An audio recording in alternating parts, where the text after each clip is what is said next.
नमस्कार मित्रों, आज बात करते हैं जलाराम बापा की। गुजरात में रहने वाला ऐसा कोई नहीं होगा जिसने जलाराम बापा का नाम नहीं सुना होगा। जलाराम बापा एक बहुत ही महान संत हुए हैं, जिनका जन्म साल 1800 में हुआ और 1881 में उन्होंने देह छोड़कर वैकुंठ प्रयाण किया। गुजरात की पावन भूमि वीरपुर का आंगन संत जलाराम की अनन्य राम भक्ति और वहाँ पर हमेशा चलने वाला अन्न क्षेत्र, जहाँ कोई भी भूखा व्यक्ति आता तो है लेकिन भोजन करके ही जाता है। लेकिन नियति ने जलाराम बापा के लिए एक ऐसी परीक्षा चुनी थी जिसे सुनकर आज भी भक्तों की आंखें नम हो जाती है। एक दिन की बात है, दोपहर में सूरज तप रहा था। बाबा की कुटिया पर एक जर्जर देह वाले वृद्ध साधु आए। उन्होंने भिक्षा में भोजन नहीं मांगा, बल्कि कुछ ऐसा मांगा जिसने हर सुनने वाले को अंदर तक झकझोर दिया। वृद्ध और जर्जर काया वाले साधु ने कहा कि भगत, मैं वृद्ध और असहाय हूं, मुझे और कुछ नहीं चाहिए। अपनी सेवा के लिए तुम्हारी पत्नी वीरबाई का दान चाहिए। यह सुनते ही वहां सन्नाटा छा गया।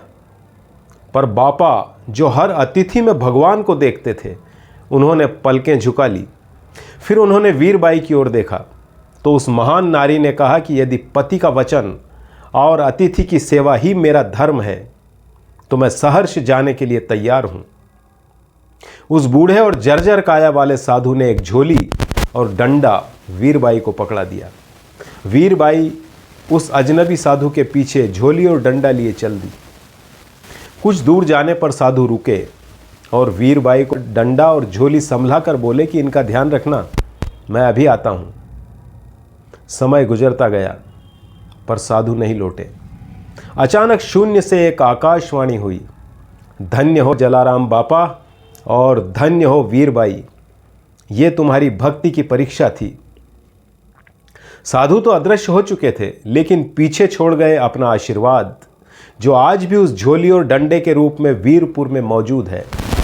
ऐसा माना जाता है कि इस झोली में साक्षात मां अन्नपूर्णा का वास है।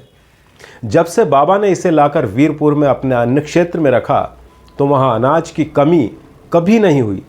चाहे हजारों लोग भोजन करें, बाबा का भंडारा हमेशा भरा रहता है। और मित्रों, दुनिया में शायद ही कोई ऐसा मंदिर होगा जहां दान स्वीकार नहीं किया जाता। जलाराम बापा टेम्पल में आज भी कोई दान या चढ़ावा स्वीकार नहीं किया जाता। ये परंपरा इसी झोली के चमत्कार से जुड़ी है कि बापा के भंडार को भरने के लिए किसी की ज़रूरत नहीं, यहाँ का भंडार खुद भगवान ही भरते हैं। यदि आप भी कभी वीरपुर जाएं, तो मंदिर के गर्भगृह में वही झोली और डंडा एक कांच के बॉक्स में रखा हुआ है। दर्शन ज़रूर करें। जय जलाराम बापा, जय श्री राम।